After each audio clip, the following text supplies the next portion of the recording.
എൻ്റെ മതത്തിൽ ഒരു ആരോഗ്യമുള്ള പുരുഷന് സാമ്പത്തികമുണ്ടെങ്കിൽ 4 ഭാര്യമാർ വരെ ആകാം. 4 ഭാര്യമാർ വരെ ആകാം ഒരേ സമയം. നിന്റെ ചാട്ട എങ്ങോട്ടാണെന്നൊക്കെ എനിക്ക് മനസ്സിലാവുന്നുണ്ട്. ആ വെള്ളം അങ്ങ് വാങ്ങി വെച്ചേക്ക്. കഴിക്കേണ്ടവർക്ക് കഴിക്കാം. താങ്കൾ പറയുന്നത് ഇപ്പോൾ 4 പേരെ കല്യാണം കഴിക്കണം, 4 കെട്ട് കെട്ടണമെന്നുണ്ടെങ്കിൽ അങ്ങനെ ആഗ്രഹിക്കുന്നവർക്ക് ആകാമെന്നാണല്ലോ താങ്കൾ പറഞ്ഞു വരുന്നത്. ആക്ച്വലി സംഭവം തന്നെ, ബട്ട് കൊളോക്കിയലി കൊളവാക്കണ്ട. അങ്ങ് എല്ലാവർക്കും ഒരുപോലെ ഗുരുവായൂർ ക്ഷേത്രത്തിൽ എല്ലാ ഹിന്ദുക്കൾക്കും അഹിന്ദുക്കൾക്കും ഒക്കെ പ്രവേശിക്കാൻ പറ്റുമോ? എന്താ കാരണം? റിലീജിയസ് ആയിട്ട് അവർക്ക് വിശ്വാസ പ്രമാണം അനുസരിച്ച് അവർക്ക് അങ്ങനെയാവാം. നീ എന്ത് തേങ്ങയാടി പറയുന്നേ? എനിക്കൊന്നും മനസ്സിലാവുന്നില്ല. ഏത് കാലഘട്ടത്തിലാ നിയാസ ഇത് പറയുന്ന ആളുകൾ ജീവിക്കുന്നേ? നിങ്ങൾ അതിനെ ഇപ്പോൾ അംഗീകരിക്കുന്നുണ്ടോ? തള്ളി പറയാനുള്ള നാട്ടലുണ്ടോ നിങ്ങൾക്ക്? നിങ്ങൾ അത് കണ്ടില്ലെന്ന് നടിക്കൂലേ? ഒരു കയ്യബദ്ധം.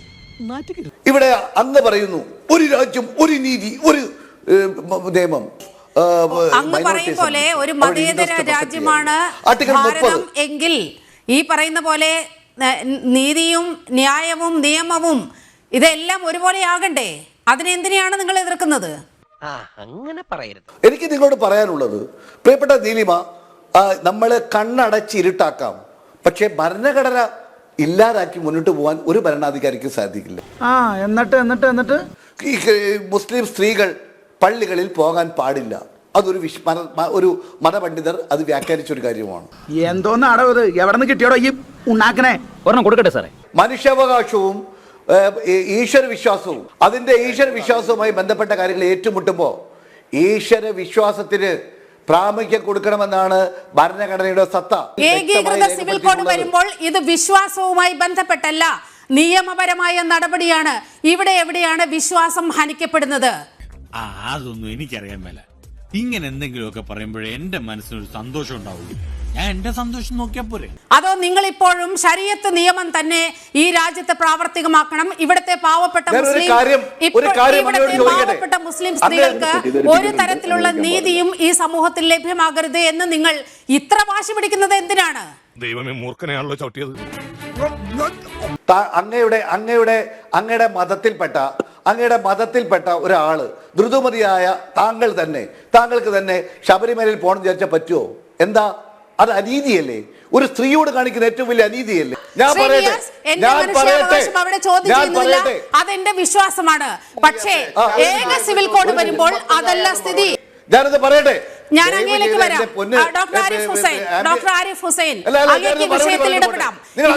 ഇവിടെ മതപരമായ വിശ്വാസപരമായ എന്ത് കണ്ടന്റാണ് UCC-യിൽ ഉള്ളത്? അല്ല, അത് ശരിയല്ല.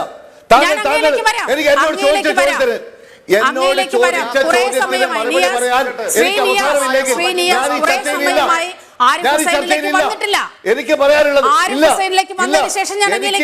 ഈ മറുപടി പറയാൻ അവസരം ഞാൻ ചർച്ചയിലില്ല.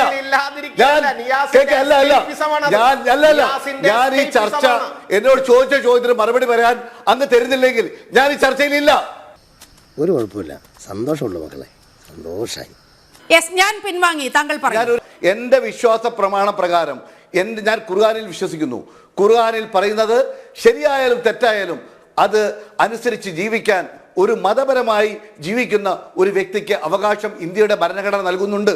ദൈവത്തിന്റെ നീതിയെ ചോദ്യം ചെയ്യാൻ നമുക്ക് അവകാശമില്ലല്ലോ സാർ. സിവിൽ കോഡ് വന്ന 4 പെണ്ണ് കെട്ടാൻ അനുവദിക്കുന്ന എന്റെ മതം 4 പെണ്ണ് കെട്ടാൻ എങ്ങനെയാണ് 4 പെണ്ണ് കെട്ടാൻ അനുവദിക്കുന്നത്? എന്നെ കഷ്ടല്ലേ, കോമൺ സെൻസ് ഇല്ലാത്തതിന്റെ കുഴപ്പേ. കേട്ടെ, ഞാൻ ചോദിക്കുന്നത് ഈ ശബരിമലയിൽ ദ്രുതമതിയായ ഒരു സ്ത്രീക്ക് പോകാൻ ഈ സിവിൽ കോഡ് നിയമം നിങ്ങൾ കൊണ്ടുവരുമോ? ഇവിടെ ചോദിച്ചു ശബരിമലയിൽ പെണ്ണുങ്ങൾ കയറുന്നതിനെ കുറിച്ചിട്ട്. അത് മനുഷ്യാവകാശ പ്രശ്നമല്ല, അത് തുല്യതയുടെ പ്രശ്നം ആയതുകൊണ്ടാണ്. അത് തുല്യത വെച്ചുകൊണ്ട് തന്നെ ആ ആർട്ടിക്കിൾ 14 മുന്നോട്ട് വെക്കുന്ന രീതിയിലുള്ള തുല്യത, നോൺ ഡിസ്ക്രിമിനേഷൻ എന്ന് പറയുന്ന ഒരു പ്രിൻസിപ്പിൾ, അതാണ് നമ്മുടെ കോൺസ്റ്റിറ്റ്യൂഷൻ മുന്നോട്ട് വെക്കുന്നത്.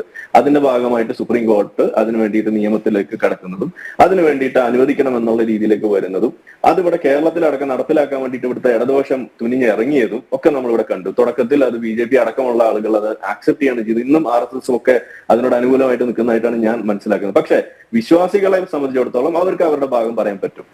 100% ഞാൻ യോജിക്കുന്നു. നിയാസ് ഏറ്റവും മിനിമം ചെയ്യേണ്ടത് നിങ്ങളുടെ തലതൊട്ടപ്പന്മാരായിട്ടുള്ള ആളുകൾ ചെയ്ത കാര്യങ്ങൾ നിങ്ങൾ ഓർക്കുക.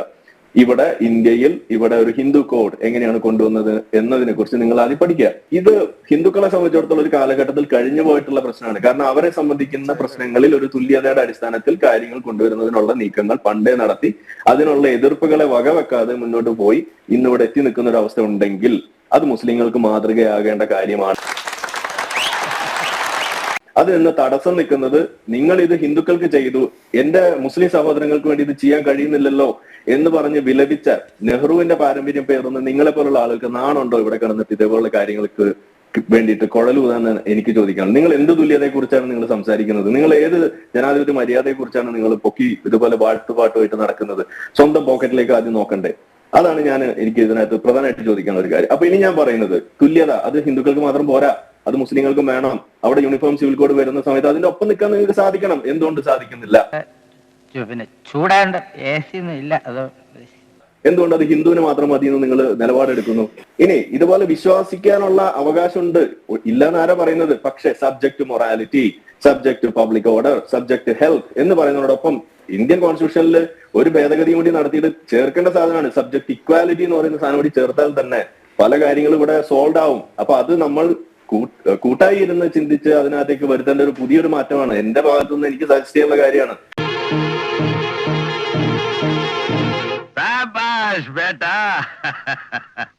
മൊറാലിറ്റി ഓർഡർ എന്നൊക്കെ പറഞ്ഞ സാധനം എന്തുകൊണ്ട് നിങ്ങൾ വിഴുങ്ങി? അതാ വേണ്ടത്. വിശ്വാസമാണ് ബോധ്യം, വിശ്വാസമല്ല ബോധ്യം. അത് രണ്ടാണ്. ഞാൻ ചിരിച്ചു പോയനെ. കഴിഞ്ഞോ? खत्म, bye bye, tata, good bye, गया. സംഘിക്കിടപെടാനുണ്ടോ? നിങ്ങളെ ആരിഫിനെ പറയൂ ഹിന്ദു കോഡ് ബിൽ എങ്ങനെ കൊണ്ടുവന്നത്? ആരിഫെ നവോത്ഥാന മുസ്ലിങ്ങൾക്ക് വേണ്ട. പക്ഷേ ഇസ്ലാമിലെ സ്ത്രീകൾക്ക് സമത്വം വേണം. യൂണിഫോം സിവിൽ കോഡിൽ ഒറ്റ ചോദ്യം ഞാൻ നിയാസിനോട് ചോദിക്കുകയാണ്. ഇസ്ലാമിക നിയമപ്രകാരം മുസ്ലിം സ്ത്രീക്ക് പുരുഷന്റെ സ്വത്തിന്റെ തുല്യ അവകാശം ഉണ്ടോ ഇല്ലേ? നിങ്ങളൊന്ന് പറഞ്ഞാട്ടെ. അതല്ല ഉദ്ദേശം, ഞാൻ മാറി ഇല്ല. തുല്യത വേണ്ടേ? അതേപോലെ തന്നെ മരുമക്കത്തായ സിസ്റ്റത്തിലും ഞാനൊരു കാര്യം കൂടി പറയാം. അങ്ങയുടെ ഒറ്റ കാര്യം കൂടി പറയാം. മരുമക്കത്തായ സിസ്റ്റത്തിലും ഒരേ തുല്യനീതിയാണോ? മക്കത്തായും മരുമക്കത്തായും ഒക്കെ അവിടെ ഇരിക്കട്ടെ. ഇപ്പൊ നിലവിലെ കോഴിക്കോട് കോടതിയിൽ തന്നെ നിങ്ങൾ അറിയുന്ന എത്ര കേസുകൾ ഉണ്ടാവും? ബാപ്പ മരിച്ചുപോയി പെൺകുട്ടികൾ മാത്രമല്ല, വീട്ടിൽ നിന്ന് അച്ഛന്റെ അനിയന്മാര്, ബാപ്പന്റെ അനിയന്മാരും പെങ്ങന്മാരും അവരെ ഇറക്കി വിട്ട കേസുകൾ വരെ കോഴിക്കോട്ട് അങ്ങാടിയിലുണ്ട്. ചില നേരത്തെ സത്യങ്ങൾ നുണയായിട്ടേ മറ്റുള്ളവർക്ക് തോന്നും. നമ്മളുടെ സമൂഹത്തിന് സംഭവിച്ചിരിക്കുന്നത്, നമ്മുടെ രാഷ്ട്രീയ മേഖലയ്ക്ക് സംഭവിച്ചിട്ടുള്ള ഏറ്റവും വലിയ ജീർണതയുടെ ഒരു മുഖമാണ് സത്യത്തിൽ ഇന്നിവിടെ നിയാസിന്റെ രൂപത്തിൽ വന്നിരിക്കുന്നത് ഞാൻ പറയുള്ളൂ. കാരണം എന്താണ്? കോൺഗ്രസ് ചത്ത് മലച്ചു എന്നേ ഞാൻ പറയുള്ളൂ. ഒരു ഉസ്താദുമാര് ചെയ്യുന്ന സാധനമാണ് ഇവിടെ ഇരുന്നിട്ട് ഇദ്ദേഹം ചെയ്തത്. എന്താ പറഞ്ഞത്? ഞങ്ങൾ സ്ത്രീകൾക്ക് കല്യാണ സമയത്ത് ചില സാധനങ്ങൾ കൊടുക്കുന്നു എന്ന് വെച്ചാൽ സ്ത്രീധനം. ഒരു കോൺഗ്രസിന്റെ വക്താവ് ഇവിടുത്തെ നിയമജ്ഞനായിട്ട് ഇരിക്കുന്ന വക്കീലായിട്ടുള്ള ഒരാൾ ഇരുന്നിട്ട് പറയുകയാണ് സ്ത്രീധനത്തിന് അനുകൂലമായിട്ട് സംസാരിക്കുന്നു. ഇത് സത്യത്തിൽ ഇവിടെ സ്ത്രീധനത്തെ അനുകൂലിച്ചു എന്ന് പറഞ്ഞ് ഇദ്ദേഹത്തിനെതിരെ കേസ് എടുക്കേണ്ട സാധനമാണ്. Bye bye, tata, good bye, ഗയാ. ഞാൻ പോകുന്നു. Bye by.